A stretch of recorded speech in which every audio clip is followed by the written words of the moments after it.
কিয়ামতের ভয়াবহতা, কেমন হবে কিয়ামতের মাঠ, কেমন হবে আপনার আমার বিচার, কেমন হবে তার ভয়াবহতা, এই প্রসঙ্গে পবিত্র কোরআন এবং সহিহ হাদিস ভিত্তিক আলোচনার চেষ্টা করব ইনশাআল্লাহ আজিজ।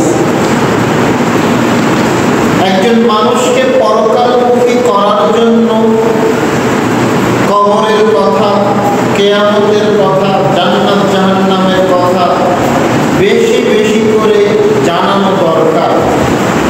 একজন মানুষ যদি কবরের ভয়ানক শাস্তির কথা বুঝতে পারে, জানতে পারে, একজন মানুষ যদি কিয়ামতের ভয়াবহ শাস্তির কথা, কিয়ামতের ভয়াবহ হিসাবের কথা বুঝতে পারে, জানতে পারে, জাহান্নামের কঠিন শাস্তির কথা বুঝতে পারে, জানতে পারে, তাহলে এই লোকের দ্বারা পাপ কাজ কম হবে। এটাই বাস্তব। মানুষকে পরকালমুখী করার জন্য, মানুষের ঈমান এবং আমলকে পরিশুদ্ধ করার জন্য জান্নাত জাহান্নামের আলোচনা, কিয়ামতের আলোচনা, কবরের আলোচনা, আল্লাহ সুবহানাহু ওয়া তাআলার ক্ষমতার আলোচনার বিকল্প নেই। কিয়ামত অত্যন্ত ভয়ানক একটা জিনিস, কিয়ামত অনেক ভয়ানক একটা সময়। আল্লাহ রাব্বুল আলামিন পবিত্র কোরআনুল কারীমের মধ্যে বলছেন, আফাবিহাযাল হাদীসি তা'আজাবুনা ওয়া তাদহাকুনা ওয়া লা তাবকুন। মানুষের কি হলো যে মানুষ কিয়ামতের কথা শুনছে, কিয়ামতের আলোচনা শুনছে, আশ্চর্য হচ্ছে আলোচনা শুনে, হাসাহাসি করছে, কিন্তু কেউ কান্নাকাটি করছে না। কিয়ামত তো এমন একটা বিষয়, কিয়ামত তো এমন একটা সময় যার কথা শুনলে মানুষকে কান্না করতে হবে, যার ভয়াবহতা শুনে মানুষকে কান্না করতে হবে। কিয়ামত তো এরকম একটা ভয়ঙ্কর সময়। আপনি আমি বুঝি না আসলে কিয়ামত কি জিনিস। দুনিয়ায় আপনি আমি আছি, হাসি ঠাট্টা খেলাধুলার মাঝে আপনার আমার সময় কেটে যাচ্ছে। আমরা বুঝি না আল্লাহ রাব্বুল আলামিন কি, আমরা বুঝি না আল্লাহর ক্ষমতা কতখানি, আমরা বুঝি না মৃত্যু আপনাকে আমাকে বরণ করতেই হবে, আমরা বুঝি না মৃত্যুর পরে কবরের শাস্তি ভোগ করতে হবে, আমরা বুঝি না কিয়ামত নামে একটা বিষয় আছে যেখানে আপনার আমার প্রতিটা বিষয়ে হিসাব নিকাশ নেওয়া হবে। বুঝি না বলেই আমরা এত খারাপ কাজের মধ্যে নিমজ্জিত হয়ে গেছে, লিপ্ত হয়ে গেছে। আল্লাহ রাব্বুল আলামিন কিয়ামতের ভয়াবহতা, কিয়ামতের কঠিন কথাগুলো পবিত্র কোরআনুল কারীমের বিভিন্ন আয়াতের মধ্যে উল্লেখ করেছেন। রাসূল সাল্লাল্লাহু আলাইহি ওয়াসাল্লাম বলেছেন, মান সাররাহু আন ইয়ানজুরা ইলা ইয়াউমিল কিয়ামা, কেউ যদি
দুনিয়া শেষ হবে মানে পরকাল শুরু, আখিরাত শুরু।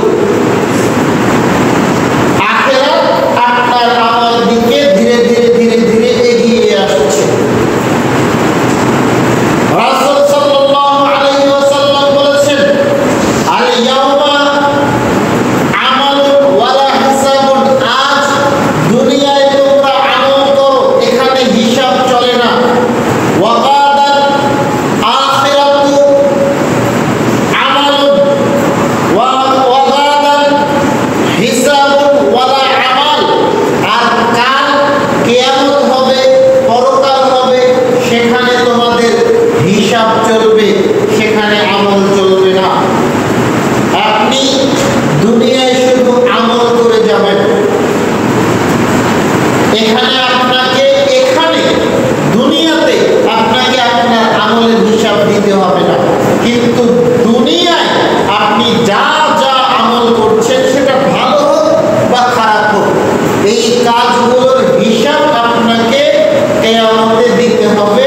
সেখানে আমল চলে না, সেখানে শুধু হিসাব চলে। হাদিসের কথা।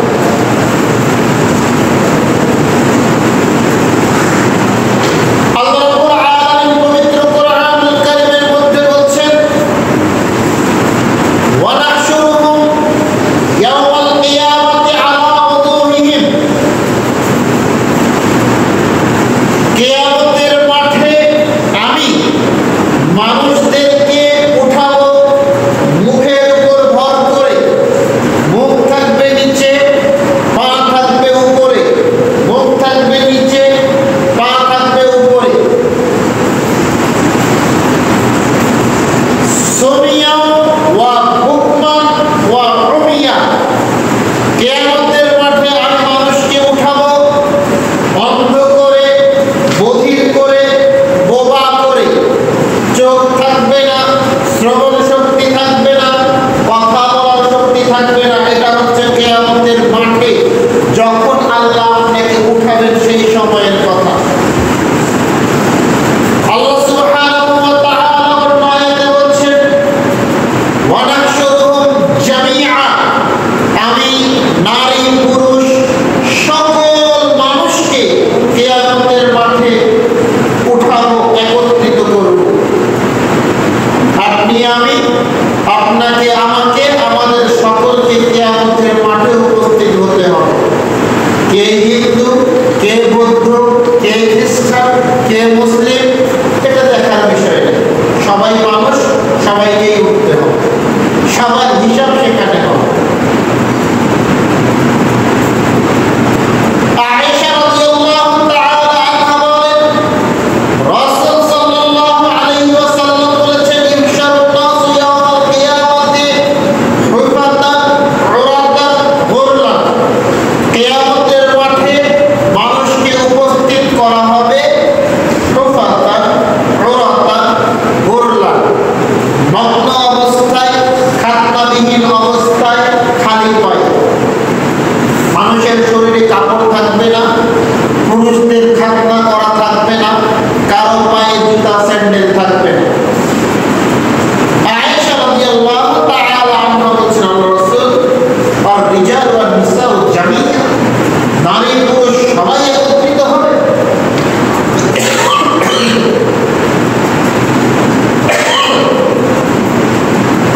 আল্লাহর রাসূল নারী পুরুষ সবাই একত্রিত হবে। ইয়ানজুর বা'দুহুম ইলা বা'দ,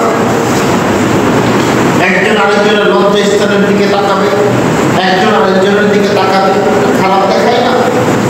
আল্লাহ রাসূল বলছেন, আয়েশা, আল আমরু আশাদ্দু মিন যালিক, আইয়ানজুর বা'দুহুম ইলা বা'দ, কিয়ামতের ভয়াবহতা এত বেশি, এত বেশি, এত বেশি যে একজন আরেকজনের দিকে তাকানোর সময় পাবে না, তাকানোর চিন্তাই করবে না।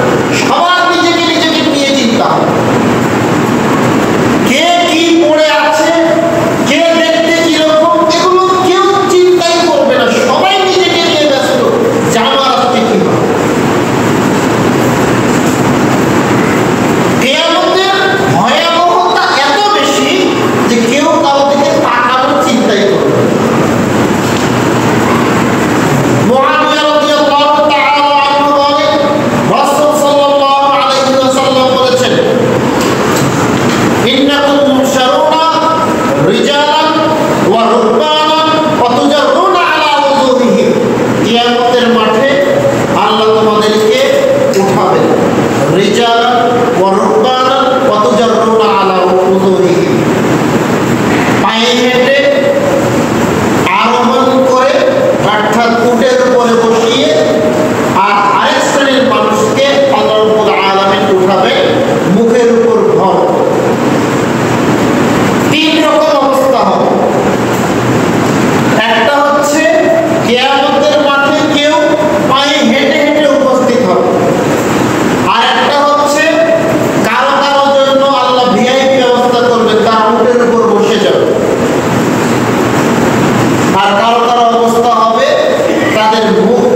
আসবে উপর, মুখের উপর দিয়ে ভর করে তারা কিয়ামতের মাঠে উপস্থিত হবে।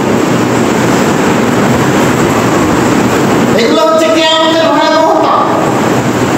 আপনাকে আমাকে বুঝতে হবে, আপনাকে আমাকে জানতে হবে।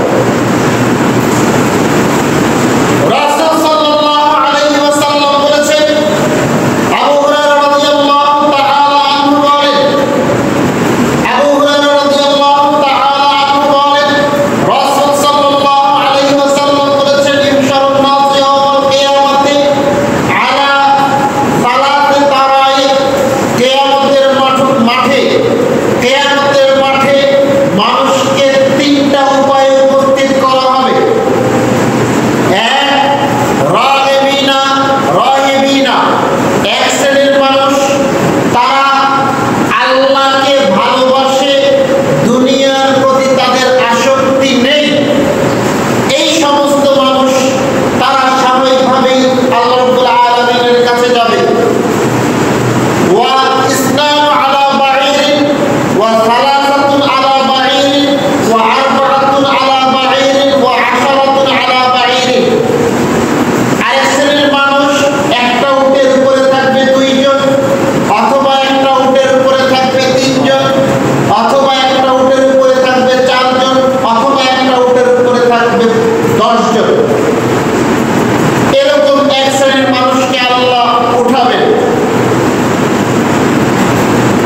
এরপরে তিনি বলছেন, ওয়া তাহশারু বাকিয়াতুহুমুন নার, আরেক শ্রেণীর মানুষ, তারা পাপী, তাদেরকে চতুর্দিক থেকে আগুন ঘিরে ধরবে।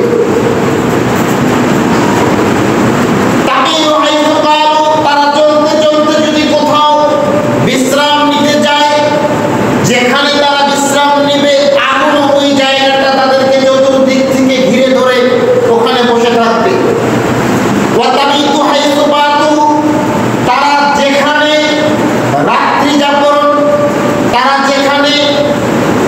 যাপন করবে ওই জায়গায় চতুর্দিক থেকে আগুন তাদেরকে ঘিরে ধরে রাত্রি যাপন করবে।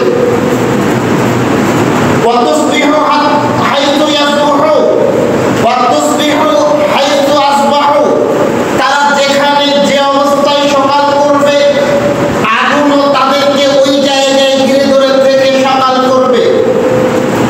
ওয়া তুমসি হাইসু আমশু, তারা যেখানে সন্ধ্যা করবে সেখানে সেই অবস্থায় আগুনও তাদেরকে ঘিরে ধরে সন্ধ্যা করবে। অর্থাৎ তারা যখন যেখানে যেভাবে থাকবে আগুন তাদেরকে সেখানে সেভাবেই চতুর্দিক থেকে ঘিরে ধরে থাকবে।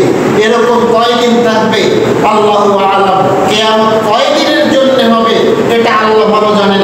তবে একদিন সমান 50,000 বছর। আমরা অনেক সময় শুনেছি যে কিয়ামত একদিন হবে, এটা আসলে সহিহ হাদিস দ্বারা সাব্যস্ত নয়। কিয়ামত কয়দিন ব্যাপী হবে আল্লাহ ভালো জানেন, তার প্রমাণ এই হাদিসটা।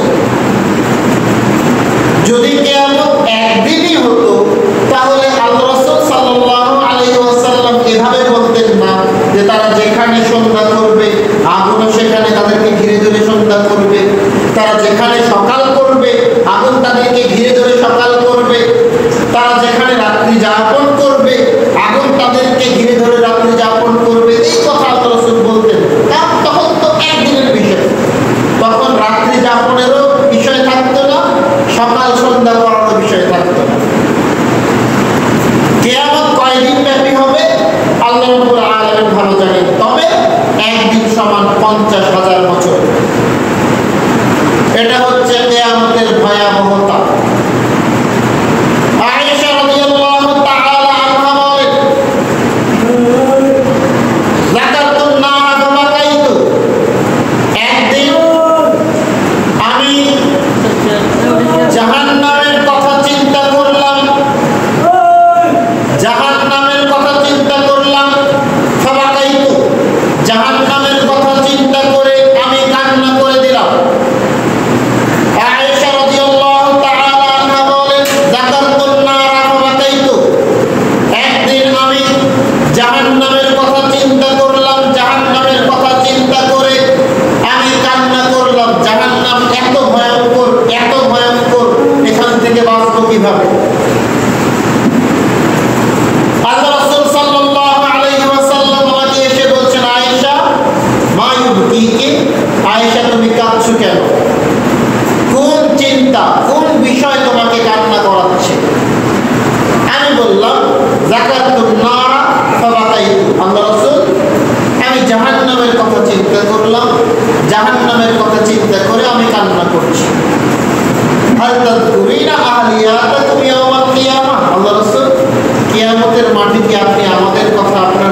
পরিজনের কথা চিন্তা করবেন না?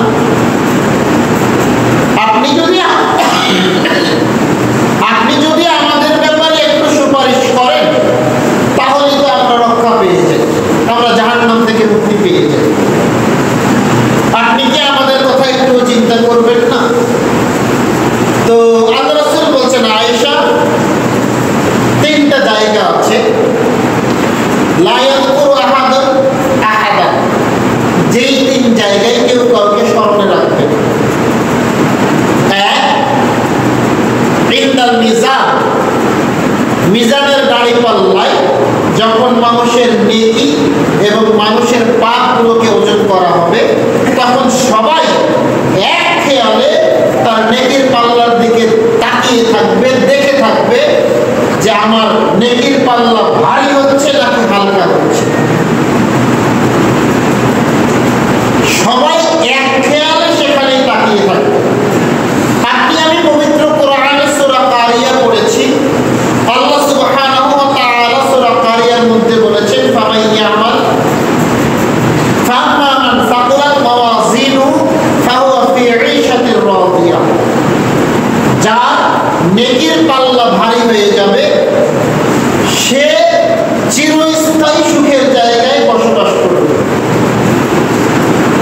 ওয়া আম্মা মান খাফফাত মাওয়াজিনুহু ফাউমুহু হাবিয়া, যার নেকির পাল্লা হালকা হয়ে যাবে, পাপের পাল্লা ভারী হয়ে যাবে, তার থাকার জায়গা হচ্ছে হাবিয়া নামক জাহান্নাম।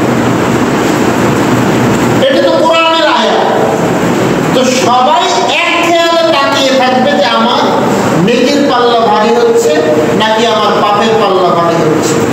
কেননা নেকির পাল্লা ভারী হলে আমি জান্নাতে যাব, পাপের পাল্লা ভারী হলে আমি জাহান্নামে যাব। এই সময় কেউ কারোর কথা চিন্তা করতে পারবে না।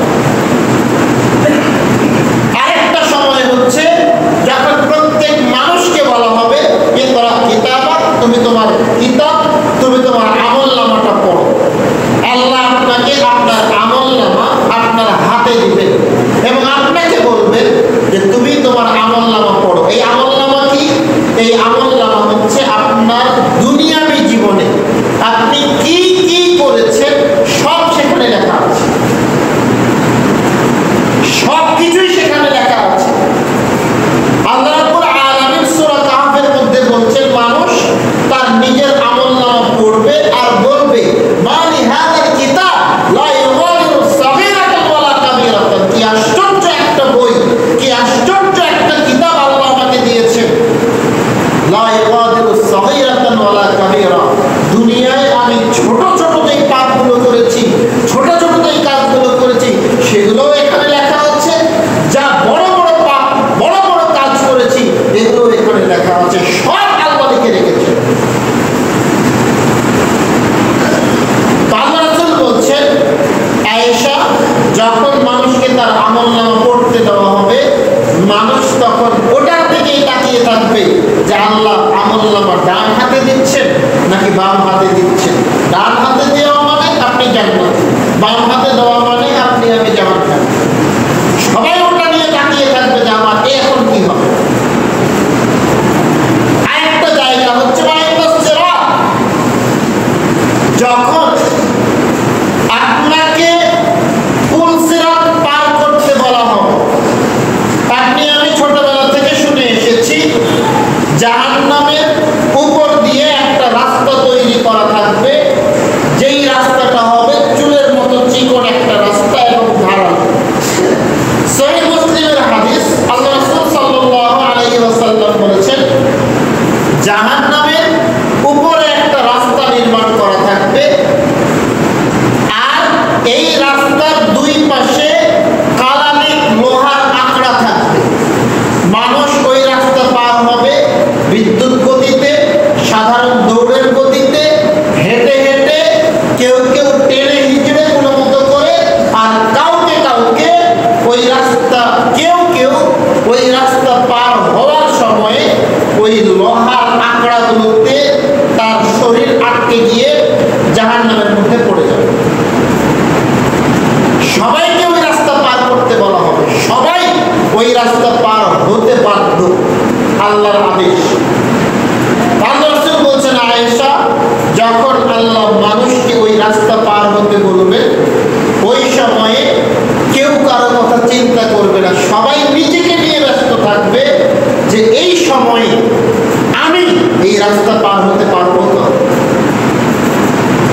তাহলে বোঝা যাচ্ছে আল্লাহর রাসূল তিনি নিজেও এই 3 সময়ে কারো কথা মনে রাখতে পারবেন না। যদিও কিয়ামতের মাঠে আল্লাহ রাসূল মানুষের জন্য সুপারিশ করবেন এরকম একাধিক হাদিস রয়েছে, তবে এই 3 জায়গায় নয়, এই 3 জায়গায় নয়, এই 3 জায়গাতে আপনার আমল আপনাকে বাঁচাবে। আপনি যদি সৎ আমল করে থাকেন এই 3 জায়গায় আপনি সহজভাবে পার হয়ে যেতে পারবেন।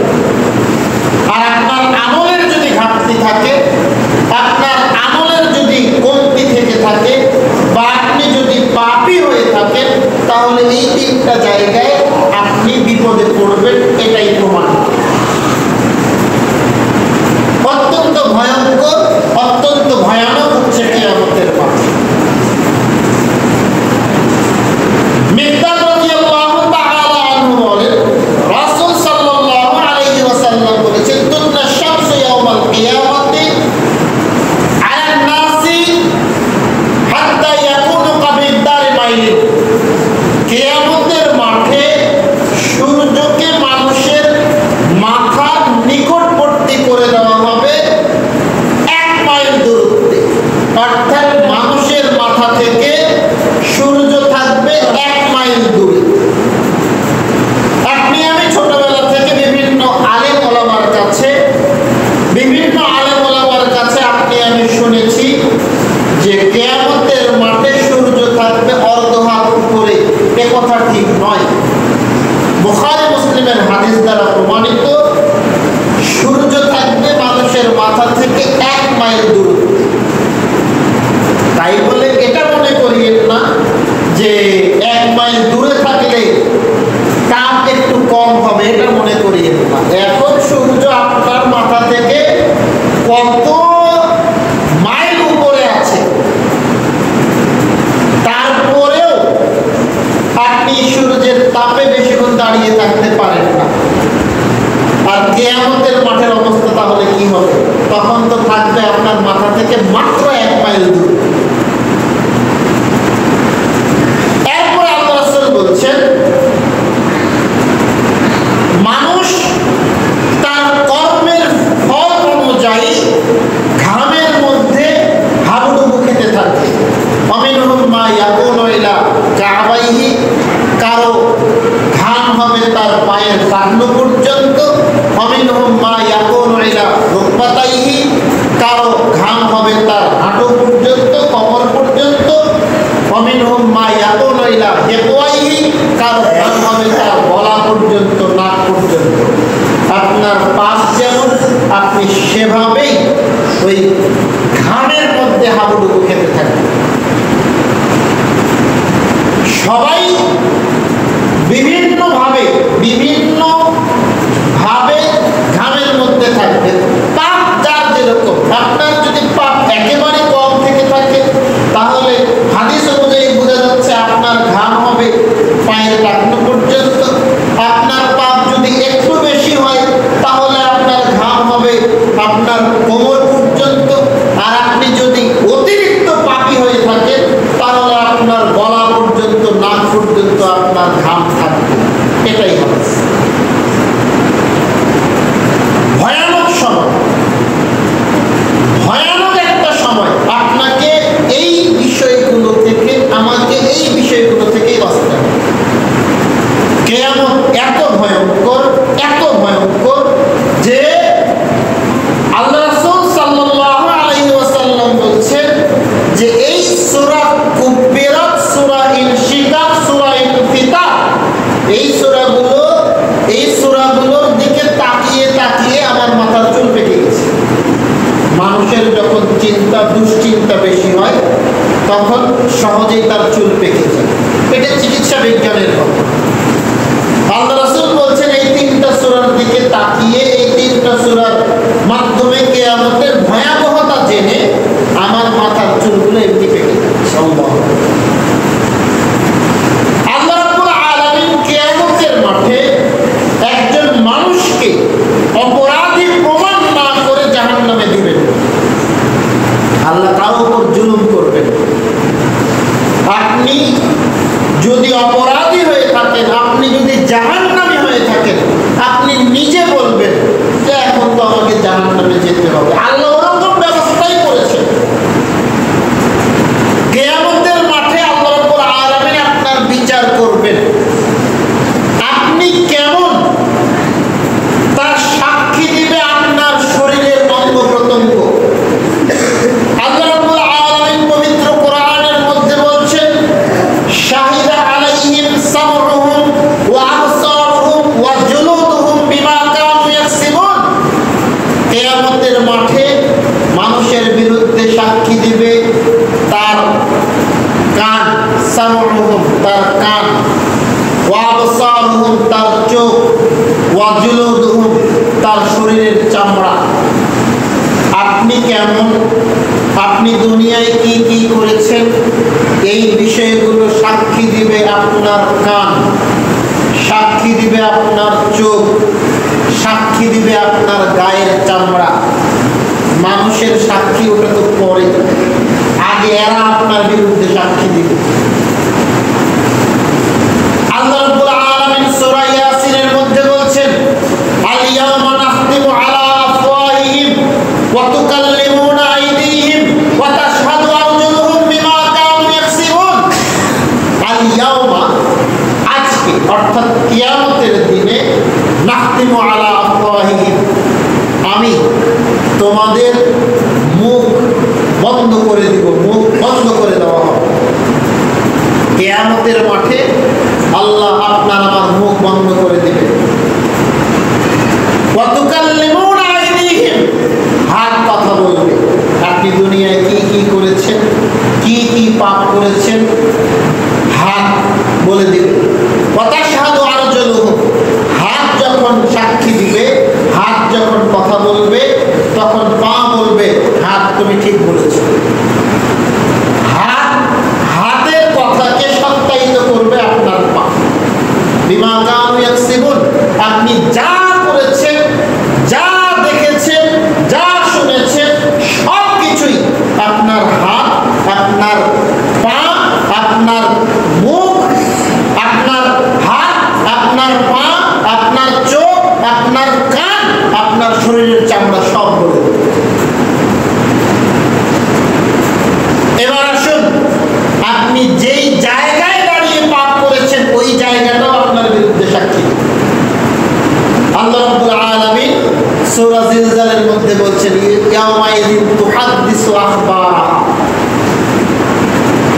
ইয়াউমাইযিন তুহাদ্দিসু আখবারাহা সেই দিন মাটি আপনার বিরুদ্ধে সাক্ষী দিবে। আপনি কি কি পাপ করেছেন, কোথায় কোন পাপ করেছেন, মাটি সাক্ষী দিবে।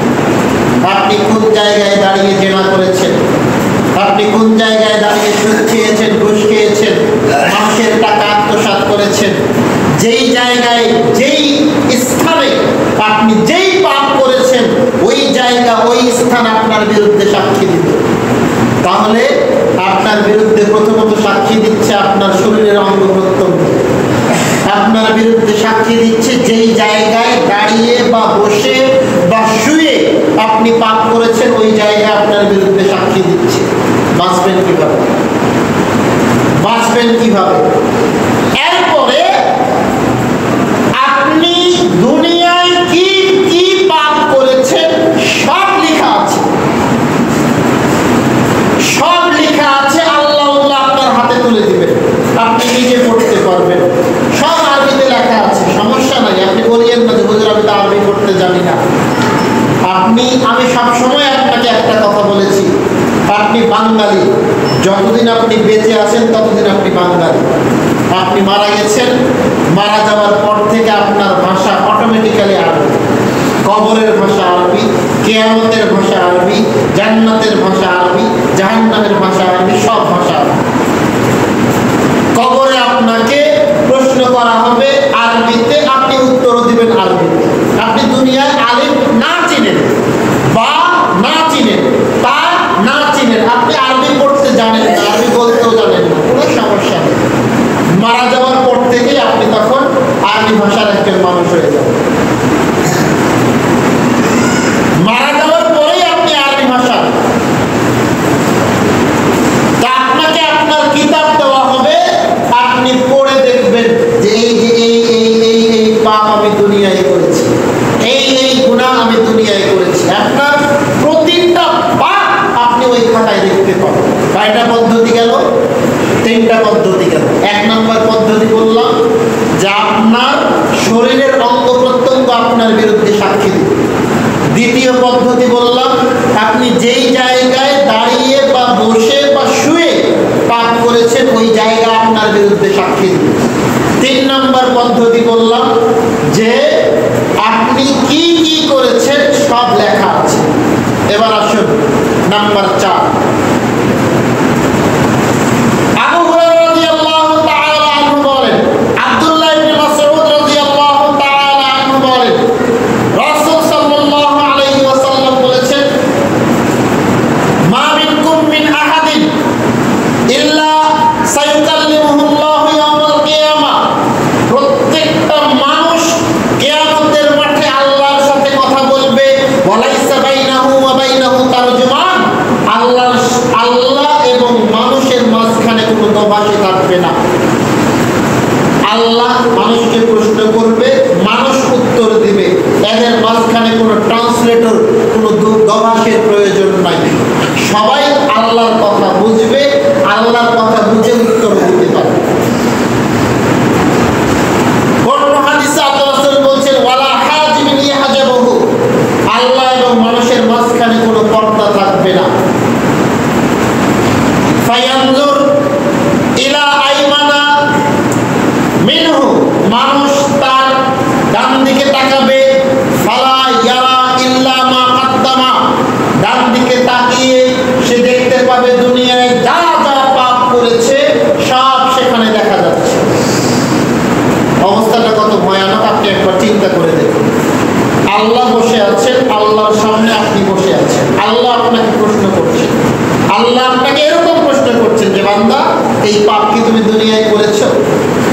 আপনি যদি পাপী হন, হয়তো বা আপনার যদি ওরকম ইচ্ছা থাকে যে না আমি এটা অস্বীকার করব, আপনি অস্বীকার করতেই পারবেন না। কেননা আপনি ডান দিকে তাকাবেন, দেখবেন একেবারে টেলিভিশন যেরকম আপনি দেখেন, টেলিভিশনের স্ক্রিনে আপনি যেমন সব কিছু দেখতে পাচ্ছেন, আপনি আপনার ডান দিকে তাকালে দেখতে পাবেন ওই যে আপনি ওই পাপটা করছেন দুনিয়াতে দেখা যাচ্ছে।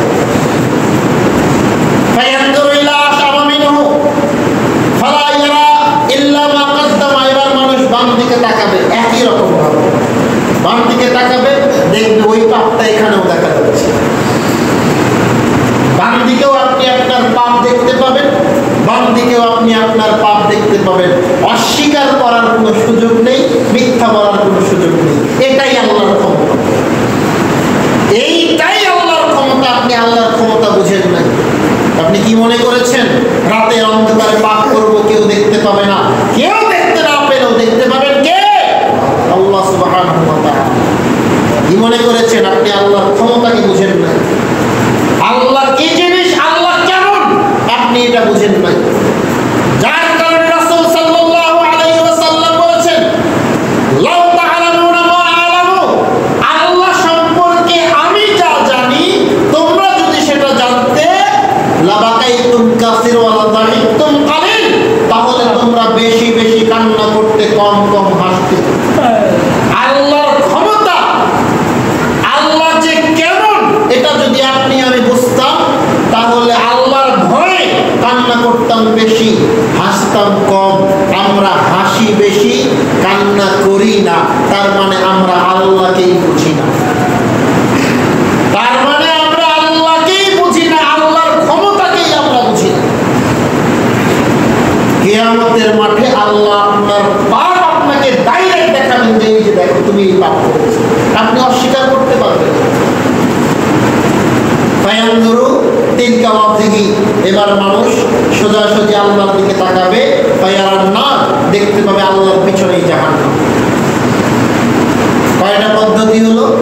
4টা পদ্ধতি। এই 4টা পদ্ধতিতে আল্লাহ আপনাকে দোষী সাব্যস্ত করবে। এই 4টা পদ্ধতিতে আপনি বুঝতে পারবেন আপনি জান্নাতি না জাহান্নামী। আল্লাহ কারো উপরে জুলুম করবেন না, আল্লাহ কারো উপরে অত্যাচার করবেন না। সম্মানিত উপস্থিতি, কিয়ামত অত্যন্ত ভয়াবহ, কিয়ামত অত্যন্ত ভয়ঙ্কর, কিয়ামত অত্যন্ত ভয়াবহ একটা সময়। যেখানে আপনাকে আমাকে আমাদের প্রতিটা বিষয় বুঝাতে হবে, প্রতিটা বিষয়ের হিসাব আল্লাহকে দিতে হবে। আব্দুল্লাহ ইবনে মাসউদ রাদিয়াল্লাহু তাআলা আনহু বলেন, রাসূল সাল্লাল্লাহু আলাইহি ওয়াসাল্লাম বলেছেন, লা তাযুলু কদমা ইবনে আদম হাত্তা ইউসালু আন খামসিন। বনি আদমকে কোনো মানুষকে এক পা সামনে এগোতে দেওয়া হবে না যতক্ষণ না তাকে 5টা প্রশ্ন করা হয়। কিয়ামতের মাঠের বিশেষভাবে 5টা প্রশ্ন আপনাকে করা হবে। আল্লাহর পরীক্ষা অত্যন্ত ভয়ানক একটা পরীক্ষা। দুনিয়ায় আপনি পরীক্ষা দিচ্ছেন, চাকরির পরীক্ষা হোক, এমনি স্কুল কলেজের পরীক্ষা হোক, আপনি খুঁজে বেড়াচ্ছেন শর্ট সাজেশন। যদি আপনি শর্ট সাজেশন পান তাহলে আপনার পরীক্ষা ভালো হবে। আল্লাহ রাব্বুল আলামিন আপনাকে একেবারে সুপার শর্ট সাজেশন দিয়ে দিয়েছেন। আপনাকে কি কি প্রশ্ন করা হবে আপনি আগে থেকেই জানেন। কবরে কয়টা প্রশ্ন করা হবে? 3টা প্রশ্ন করা হবে, জানেন না? 3টা প্রশ্ন করা হবে। 1 নাম্বার প্রশ্ন কি? যে আপনার রবকে, আপনার ধর্ম কি, আর এই ব্যক্তিকে যাকে তোমাদের মধ্যে পাঠানো হয়েছে। কবরের প্রশ্ন 3টা, সবাই জানে। তো মুখস্থ করা শুরু করেন, লাভ হবে। কিয়ামতের মাঠের বিশেষ প্রশ্ন কয়টা? 5টা। তো এখন উত্তর মুখস্থ করা শুরু করেন, লাভ হবে জীবনে। দুনিয়ার পরীক্ষার প্রশ্নের উত্তর আপনি মুখস্থ করে দিতে পারবেন, কিন্তু আল্লাহ রাব্বুল আলামিনের প্রশ্নের উত্তর আপনি মুখস্থ করে দিতে পারবেন না। আল্লাহর প্রশ্নের উত্তর দিতে হলে আপনাকে আমাকে আমলের মাধ্যমে দিতে হবে, অন্য কোনো উপায় নয়। আল্লাহ রাব্বুল আলামিন প্রশ্ন করবেন আন উমরিহি ফিমা আফনাহু। আল্লাহর 1 নাম্বার প্রশ্ন, তুমি তোমার জীবনটাকে কিভাবে কাটিয়েছো? আপনার পুরো জীবন আল্লাহকে বোঝাতে হবে। আপনার বয়স 60 বছর, 70 বছর আপনি দুনিয়ায় থেকেছেন। আপনার শৈশবের 8 বছর, 10 বছর যদি বাদ দেওয়া হয়, বাকি প্রতিটা দিনের হিসাব আপনাকে আল্লাহর দরবারে দিতে হবে। একদিনের হিসাব দিতে গেলেই অবস্থা খারাপ হয়ে যাবে, সেখানে আপনার সারা জীবনের হিসাব আল্লাহকে দিতে হবে। একবার কি বুঝতে পেরেছেন কতটা ভয়ানক অবস্থা? একবার কি কল্পনা করতে পারছেন যে অবস্থা কতখানি ভয়াবহ হতে পারে? এরপরে বলছেন ওয়ান শাবাবিহি ফিমা আবলাহু। আল্লাহ দ্বিতীয় প্রশ্ন করবেন, যুবক তুমি তোমার যৌবনকালটাকে কিভাবে কাটিয়েছো? কি বলবেন? আপনার যৌবনকাল থাকে 20 বছর, আপনার যৌবনকাল থাকে 15 বছর। এই আপনার পুরো যৌবনকালটাকে একেবারে প্রতিটা দিনের হিসাব আল্লাহর দরবারে আপনাকে দিতে হবে। দিবেন কিভাবে? আপনি তো যৌবনকালেই সবচাইতে বেশি পাপ করে বসে আছেন। হিসাব দিবেন কিভাবে? আপনি যৌবনকালেই বেশি পাপ করে আছেন। কেন? কারণ আপনি যখন যুবক আপনার তখন শক্তি বেশি। আপনি যখন যুবক তখন আপনার বুদ্ধি বেশি। আপনার শক্তিকে, আপনার বুদ্ধিকে আপনি খারাপ কাজে ব্যয় করছেন। আপনার শক্তিকে, আপনার বুদ্ধিকে আপনি নোংরা রাজনীতির বিরুদ্ধে ব্যবহার করছেন, নোংরা রাজনীতির জন্য ব্যবহার করছেন। আপনার বুদ্ধিকে, আপনার শক্তিকে আপনি সুদ, ঘুষ, জেনা, ব্যভিচারে আর মাদক দ্রব্যের মধ্যে ব্যয় করছেন। তাহলে আপনি আল্লাহর কাছে জবাব দিবেন কিভাবে? মানুষ একটু বোঝার চেষ্টা করে না যে আমি যেভাবে চলছি এগুলো সব আমাকে হিসাব দিতে হবে। এই চিন্তা কেউ করে না, এই চিন্তা কেউ করে না। মানুষের মধ্যে ওই চিন্তাই আসে। আল্লাহ। এরপরে আপনাকে প্রশ্ন করা হবে ওয়ান মালিহি মিন আইনা ইকতাসাবাহু। তুমি তোমার সম্পদ কোথায় উপার্জন করেছো? আপনি এই যে এখন আপনি হালাল হারাম না মেনে উপার্জনের রাস্তায় নেমে গেছেন, যে কোনো উপায়ে আপনাকে উপার্জন করতে হবে। আপনি কি একবার চিন্তা করে দেখেছেন আপনার টাকা যত বেশি আপনার হিসাব তত বেশি? আপনার টাকা যত বেশি আপনার হিসাব তত বেশি। আপনার ব্যবসা বাণিজ্য যত বেশি আপনার হিসাব তত বেশি। এটা আল্লাহর দরবারের হিসাব। আপনার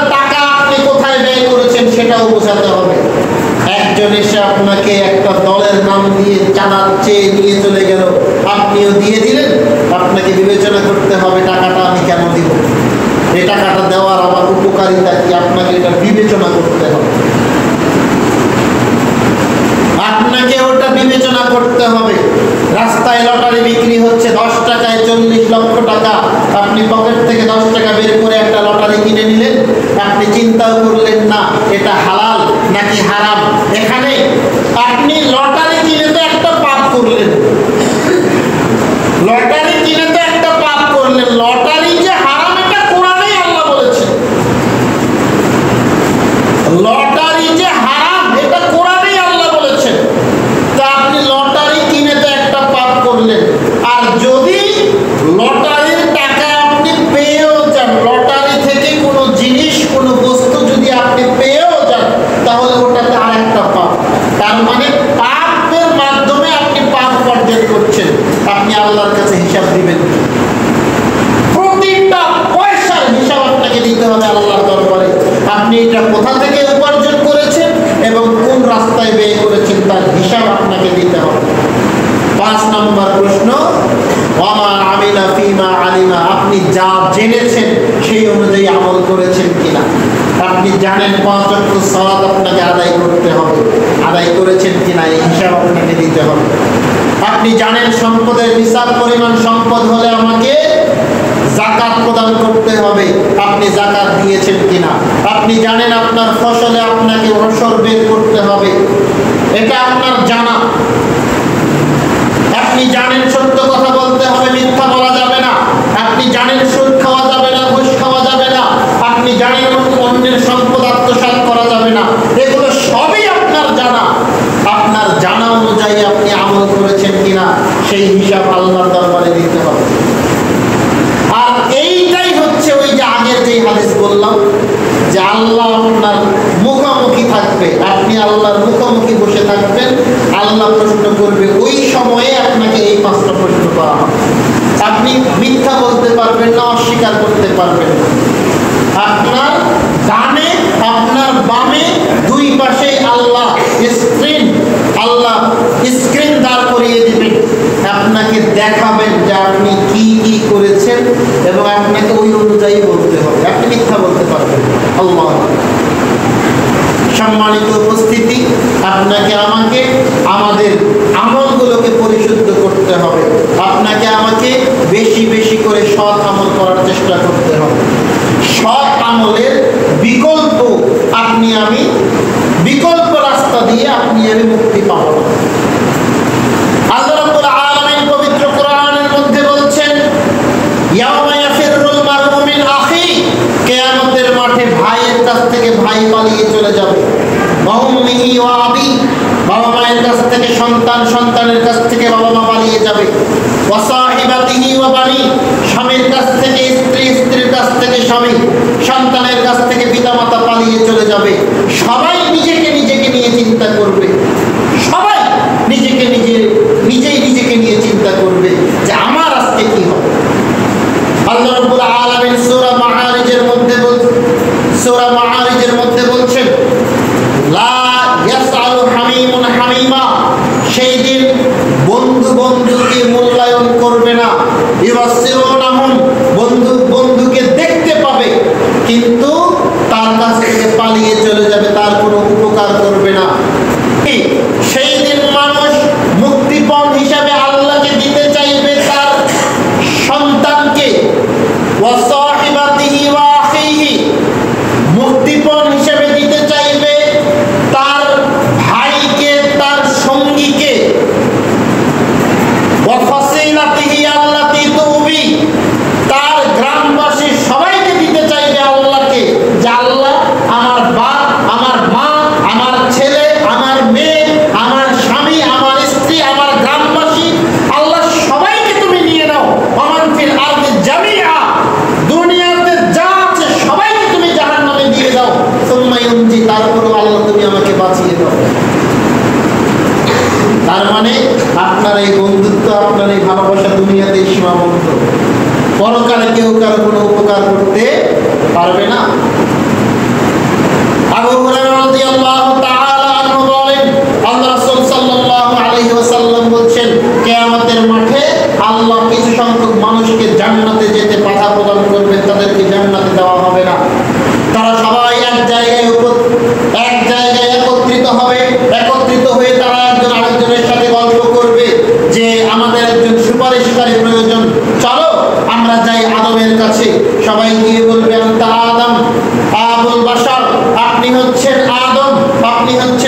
মানুষের পিতা, কদ খালাকাকুল্লাহু বিয়াদিহি, আল্লাহ নিজ হাতে আপনাকে সৃষ্টি করেছেন।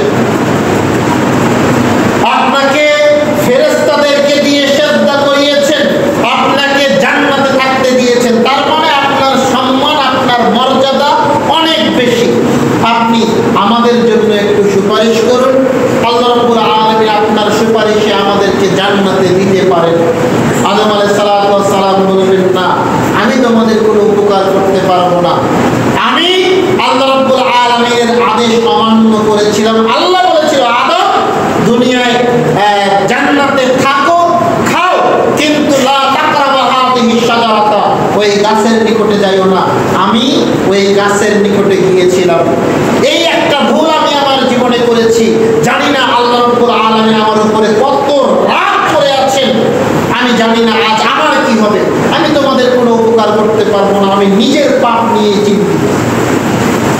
একটা পাপের জন্য আদম আলাইহিস সালাম চিন্তায় পড়ে যাবেন, আর আপনি আমি তো পাপের মধ্যে ডুবে আছি। সবাই মিলে চলে যাবে নূহ আলাইহিস সালামের কাছে, গিয়ে বলবে যে আপনি আমাদের জন্য সুপারিশ করুন, আপনি আল্লাহর নবী, আপনি আমাদের জন্য একটু সুপারিশ করুন।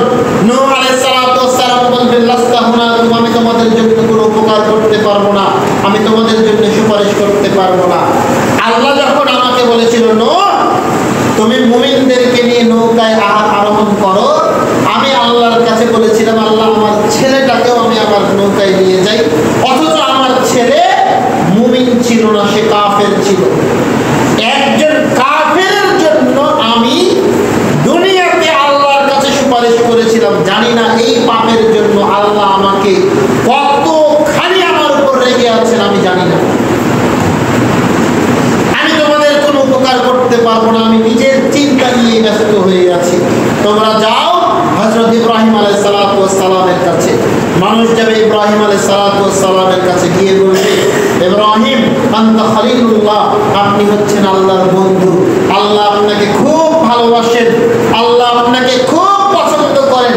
আপনি আমাদের জন্য একটু আল্লাহর দরবারে সুপারিশ করুন। ইব্রাহিম আলাইহিস সালাম বলবেন, লাস্তা হুনাকুম, আমি তোমাদের কোনো উপকার করতে পারবো না। কেন? আমি দুনিয়ায় 3টা মিথ্যা কথা বলেছিলাম।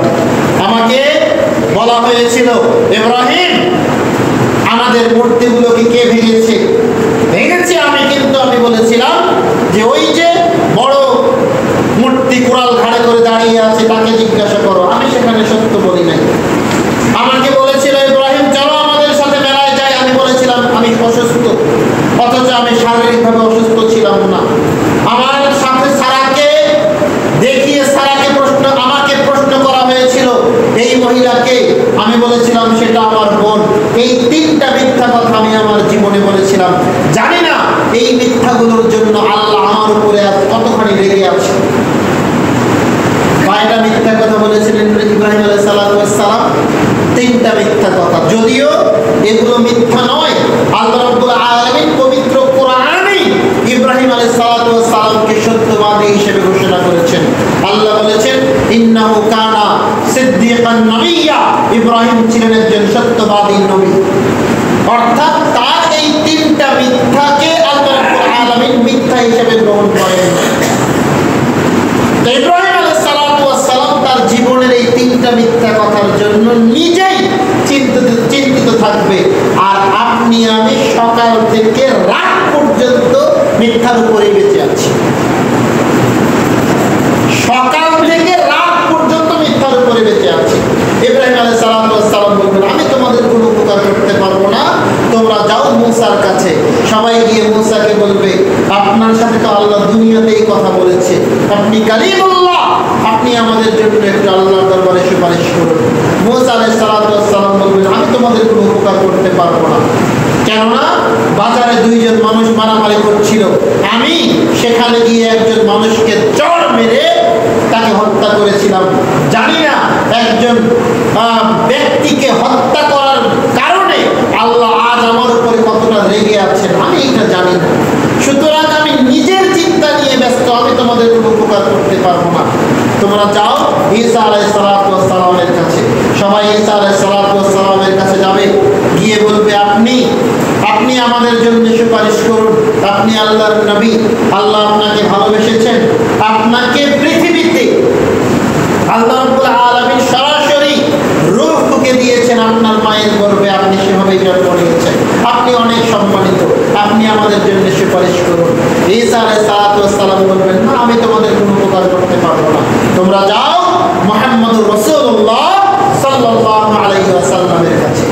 রাসূল সাল্লাল্লাহু আলাইহি ওয়াসাল্লাম বলবেন, সবাই আমার নিকটে আসবে, এসে আমাকে সুপারিশ করতে বলবে, আমি আল্লাহর কাছে বিশেষভাবে একটা সাজদা করার অনুমতি চাইব, আমাকে সাজদা করার অনুমতি দেওয়া হবে, আমি আল্লাহর দরবারে সাজদায় পড়ে যাব, দীর্ঘক্ষণ যাবৎ আল্লাহর প্রশংসা করব, যেই বাক্যগুলো আমাকে তখন শিখিয়ে দেওয়া হবে। বিশেষভাবে আল্লাহর প্রশংসা করব, আল্লাহর নিকটে কান্নাকাটি করব। আল্লাহ বলবেন, মুহাম্মদ ইরফা রাসাক, মাথা উঠাও, সাল তুতা, চাও, যা চাইবা তাই দিব, ওয়াশফা তুশাফা, সুপারিশ করো, যার জন্য সুপারিশ করবে তার সুপারিশই কবুল করব। আমি বলবো, আল্লাহ আমার উম্মতেরা জান্নাতে যেতে পারছে না, আল্লাহ তুমি তাদেরকে জান্নাত দিয়ে দাও। আল্লাহ রাব্বুল আলামিন তখন কিছু শ্রেণীর মানুষকে জাহান্নাম থেকে মুক্তি দিয়ে জান্নাত দান করবেন। এরপর আল্লাহ রাসূল আবার সাজদা করবেন, আবার কান্নাকাটি করবেন, আবার আল্লাহ বলবেন, মুহাম্মদ মাথা উঠাও, চাও, যা চাইবা তাই দিব, যার জন্য সুপারিশ করবে তার সুপারিশ গ্রহণ করবে। আমি বলবো, আল্লাহ আমার উম্মত এখনো জাহান্নামের মধ্যে পড়ে আছে, আল্লাহ আমার উম্মতদেরকে তুমি জাহান্নাম থেকে মুক্তি দান করো। আল্লাহ রাব্বুল আলামিন আরো কিছু সংখ্যক মানুষকে জাহান্নাম থেকে মুক্তি দিয়ে জান্নাতে দিয়ে দিবেন। আল্লাহ রাসূল সাল্লাল্লাহু আলাইহি ওয়াসাল্লাম বলছেন, এভাবে করতে করতে জাহান্নামে শুধুমাত্র তারাই থাকবে যাদের অন্তরে সরিষা সমানও ঈমান নেই। অর্থাৎ আপনার অন্তরে যদি সরিষার দানা পরিমাণ ঈমান অবশিষ্ট থাকে, তাহলে আল্লাহর রাসূলের সুপারিশে আপনি জাহান্নাম থেকে মুক্তি পেতে পারেন। যার কারণে আপনাকে আমি সবসময় একটা কথা বলি, আমলের ঘাটতি থাকলেও ঈমান যেন সবার মধ্যে থাকে, শিরক থেকে বেঁচে থাকবেন। আমলের ঘাটতি থাকলেও আপনি আমি যদি শিরক থেকে বাঁচতে পারি, তাহলে হয়তো বা আল্লাহ রাব্বুল আলামিনের প্রিয় হাবিবের সুপারিশে আপনি আমি জাহান্নাম থেকে মুক্তি পেয়ে জান্নাতে যেতে পারি। রাসূল সাল্লাল্লাহু আলাইহি ওয়াসাল্লাম বলেছেন, আল্লাহ রাব্বুল আলামিন বলেন হাদিসে কুদসি, ইয়া ইবনে আদম, মানে আদম মানুষ, শোনো, লাউ দাআউতানি ওয়া রাজাউতানি, তোমরা যদি আমার নিকটে আকাশ এবং জমিন সমপরিমাণ পাপ নিয়ে উপস্থিত হও, শুধুমাত্র শিরক যদি না থাকে, তাহলে আমি আল্লাহ তোমার সব পাপ ক্ষমা করে দিতে পারবো। লাউবালি, আমি পরোয়া করি না তুমি কত পাপ করেছো। শুধুমাত্র তোমার মধ্যে যদি শিরক না থাকে, তোমার পাপ এত বেশি পাপ যে তোমার পাপ আকাশ এবং জমিন ছেয়ে গেছে, আকাশ এবং জমিনের মাঝখানটা পরিপূর্ণ হয়ে গেছে তোমার পাপ দ্বারা। শুধুমাত্র শিরক যদি না থাকে, আমি আল্লাহ তোমার সব পাপ ক্ষমা করে দিব। সুবহানাল্লাহ। তাহলে আজকের আলোচনা থেকে আপনি আমি এটাই অন্ততপক্ষে শিক্ষা নিয়ে যাই, আমলের ঘাটতি থাকলেও শিরক থেকে যেন আমরা বেঁচে থাকি। কি কি করলে শিরক হয়? আপনাকে আমি শিরকের পরিচয় একাধিক দিন দিয়েছি। আল্লাহ বাদ দিয়ে অন্য কারো নামে কসম করলে শিরক হয়। ডাক্তার ভালো তাই বেঁচে গেলাম বললে শিরক হয়। হ্যাঁ, মাঝি ভালো ছিল বলে নৌকা ডুবলো না, এটা ভাবলে শিরক হয়। ড্রাইভার ভালো ছিল বলে অ্যাক্সিডেন্ট থেকে বেঁচে গেলাম, এটা বললে শিরক হয়। ওই লোকটা এখানে ছিল বলে আমি বিপদ থেকে উদ্ধার পেলাম, এই কথা চিন্তা করলে, এই কথা বললে শিরক হয়। জাতীয় পতাকাকে সম্মান দেখালে শিরক হয়। শহীদ মিনারে ফুল দিতে গেলে শিরক হয়। যে কোনো মূর্তিকে ফুল দিলে বা সম্মান করলে শিরক হয়। পৃথিবীতে শিরক করার একাধিক জায়গা আছে, আপনাকে আমাকে এই শিরকগুলো থেকে বাঁচতে হবে। আল্লাহ রাব্বুল আলামিন আপনাকে আমাকে এই বিষয়গুলো বুঝে সেই অনুযায়ী আমল করার তৌফিক দান করুন। আল্লাহুম্মা আমিন। সম্মানিত উপস্থিতি, গত জুমায় আমরা সিদ্ধান্ত নিয়েছিলাম যে আমাদের মসজিদ ভিত্তিক মক্তব, যেটা ছোট বাচ্চা এবং বড় দুই শ্রেণীর মানুষের জন্যই আমরা মক্তব চালু করার চিন্তা করেছিলাম। আগামীকাল থেকে আমরা এটা চালু করব ইনশাআল্লাহ। আপনারা সবাই ফজরের সালাত এখানে জামাতের সাথে আদায় করার চেষ্টা করবেন ইনশাআল্লাহ। আমি যদি দিনাজপুর শহর থেকে আপনাদের পাড়ায় আপনাদের মসজিদে ফজরের জামাত ধরতে পারি, তাহলে আপনারা এখান থেকে এখানে পারবেন না। নিজেকে এতটা মুনাফিক বানিয়ে, আবারও বলছি, নিজেকে এত বড় মাপের মুনাফিক বানিয়েন না। আপনি মসজিদের আজান শুনতে পাচ্ছেন, আপনাকে আসতে হবে এবং ফজরের সালাতের পরে আপনাদেরকে 1 ঘন্টা বা 1.5 ঘন্টা এরকম অল্প সময়, বেশি সময় আপনাদের নিব না। এই সময়ের মধ্যে আপনাদের মক্তবের কার্যক্রম আমি সমাপ্ত করব ইনশাআল্লাহ। আগামীকালকে থেকেই আমরা এই প্রজেক্ট চালু করছি। সকলে দোয়া করবেন যে এই প্রজেক্টটাকে যেন আল্লাহ রাব্বুল আলামিন বরকতময় করেন। আল্লাহুম্মা আমিন। এখানে আমরা কোরআন শিখাবো। আপনারা যারা কোরআন পড়তে পারেন না, আসবেন, একেবারে কায়দা থেকে শুরু করবো, একদম মক্তবের মতো। বই আমরা দিব, আরো যা যা প্রয়োজন সব কিছুই আমরা দিব। আপনারা শুধু আসবেন, এখানে পড়বেন। মক্তবে আপনারা হয়তো বা মনে আছে যে মক্তবে সবার পড়া কিন্তু এক থাকে না। কেউ 2 পৃষ্ঠা আগে চলে গেছে, কেউ 2 পৃষ্ঠা পড়ে চলে গেছে। আমি আজকে পড়া দিতে পারলাম না, আমার পড়া ওটাই থাকলো, আরেকজন দিল, সামনে এগিয়ে চলে গেল। ওই নিয়মে এখানে পড়া হবে। আপনি আমার কাছে বসবেন, আপনাকে পড়া শিখিয়ে দিব, আপনি বসে বসে পড়া তৈরি করবেন, আবার আমাকে পড়া দিবেন, তারপরে আপনার ছুটি। তার আগে ছুটি নাই। এবং এখানে আপনাকে কোনোদিন হয়তো বা ইশরাক পড়াবো, কোনো আর চাষ পড়াবো। ইশরাক বা চাষ এটা নিয়মিতই করাবো ইনশাআল্লাহ। আরো আনুষঙ্গিক কিছু ঈমান এবং আমলের কাজ এখানে আমি করাবো।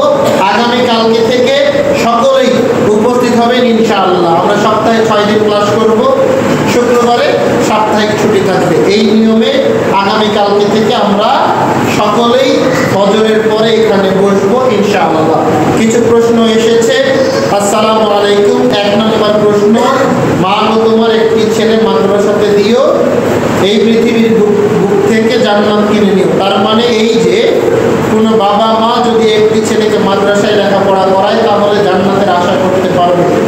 যদি মা বাবা নেশা পানি খায়, নামাজ কালাম ঠিক মতো আদায় না করে, তবুও কি জান্নাতের আশা করতে পারবে? সুন্দর প্রশ্ন একটা করেছেন। আপনার ছেলে, আপনার মেয়ে মাদ্রাসায় পড়বে, এটার জন্য আল্লাহ রাব্বুল আলামিন আপনার সম্মান, আপনার মর্যাদা বৃদ্ধি করবে। এই প্রমাণে একাধিক হাদিস রয়েছে। তারপরে আল্লাহ রাসূল এটাও বলেছেন, মানুষ মারা গেলে তার আমল বন্ধ হয়ে যায়, কিন্তু 3টা আমল চলে। তার মধ্যে একটা আমল হচ্ছে সৎ সন্তান, যে তার বাবা মায়ের জন্য দোয়া করবে। কিন্তু এখানে এনে একটা শর্ত দিয়েছেন যে যদি বাবা মা নেশা পানি খায়, নামাজ কালাম ঠিক মতো না পড়ে, যদি নেশা পানি খায়, নামাজ কালাম ঠিক মতো না পড়ে, তাহলে সন্তানের সুপারিশে এই বাবা মা জান্নাতে সহজে জান্নাতে যেতে পারবে না, জান্নাতের আশা করতে পারে না। আপনি নিজের আমলে আপনার জায়গাটা জান্নাতে করতে হবে। আর আপনার সন্তানকে যদি আপনি মাদ্রাসায় লেখাপড়া করান বা দ্বীনি শিক্ষায় শিক্ষিত করেন, তাহলে জান্নাতে আপনার ধাপ, আপনার স্থান বাড়বে। এটাই সত্য। তাদের সন্তানের কারণে আপনি জান্নাতে যাবেন এই কথা প্রথমত আপনি চিন্তা করবেন না। আপনার নিজের আমলের মাধ্যমে আপনাকে জান্নাত হাসিল করতে হবে। হ্যাঁ, আর আপনার সন্তানকে আপনি মাদ্রাসায় পড়িয়েছেন, যার কারণে আপনি আশা করবেন যে তাদের কারণে আমার সম্মান জান্নাতে বৃদ্ধি পাবে, জান্নাতের ধাপগুলো বৃদ্ধি পাবে। 2 নম্বর প্রশ্ন, আজান কি ওয়াক্ত মতো দেওয়া জরুরি? যদি ওয়াক্ত মতো দেওয়া জরুরি হয়ে থাকে, তাহলে এশার আজান কেউ 7টায় কেউ দিচ্ছে, আবার কেউ 7:15 দিচ্ছে, কেউ 7:30টায়, আবার কেউ 8:30টায়। ওয়াক্ত শুরু হয়ে যাচ্ছে, ওয়াক্ত শুরু হয়ে যাওয়ার পর থেকেই নামাজের ওয়াক্ত শুরু হয়ে গেল। এখন আপনি আপনার সুবিধা মতো সময় করে নিন। তবে আউয়াল ওয়াক্তটাতেই আল্লাহ রাসূল সাল্লাল্লাহু আলাইহি ওয়াসাল্লাম সালাত আদায় করেছেন মর্মে একাধিক হাদিস রয়েছে। আউয়াল ওয়াক্তটাকেই আপনাকে গুরুত্ব দিতে হবে। 3 নম্বর প্রশ্ন, নাভির নিচের চুল নাকি 40 দিন পর কাটতে হয়? যদি কেউ কারণ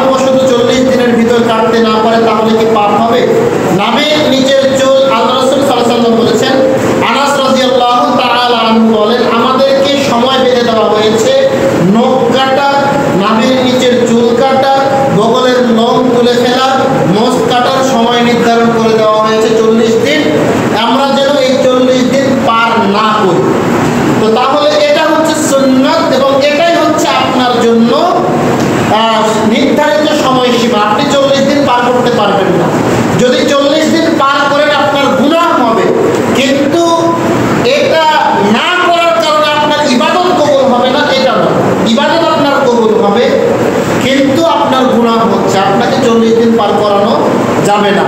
এরপরে প্রশ্ন করা হয়েছে মানুষ কোথায় কোথায় বলে ভালো কর্মের ফলে হায়াত বাড়ে, খারাপ কর্মের ফলে হায়াত কমে? হাদিস কি বলে? হাদিসে এটা আছে যে সৎ কাজের মাধ্যমে, যেমন আত্মীয়তার সাথে সম্পর্ক ঠিক রাখলে, দান সৎকার করলে, এরপরে পিতামাতার খেদমত করলে মানুষের হায়াত বাড়ে। এটা আল্লাহ রাসূল সাল্লাল্লাহু আলাইহি ওয়াসাল্লাম বলেছেন। এক ওয়াজ মাহফিলে শুনেছিলাম কোন মানুষ যদি 5 ওয়াক্ত নামাজ আদায় না করে পৃথিবীর যত ভালো কাজ আছে তার কোনো কাজে আসবে না, দান খয়রাতও কাজে আসবে না। হাদিস সহিহ নাকি জয়ীফ? হাদিস সহিহ। আপনাদেরকে একাধিক দিন বলেছি আল্লাহ রাসূল সাল্লাল্লাহু আলাইহি ওয়াসাল্লাম বলেছেন আউয়াল মা ইউহাসাবু বিহিল আবদু ইয়াউমাল কিয়ামাতি বিস-সালাত, কিয়ামতের মাঠে মানুষের প্রথম হিসাব নেওয়া হবে নামাজ। হাদিস সহিহ।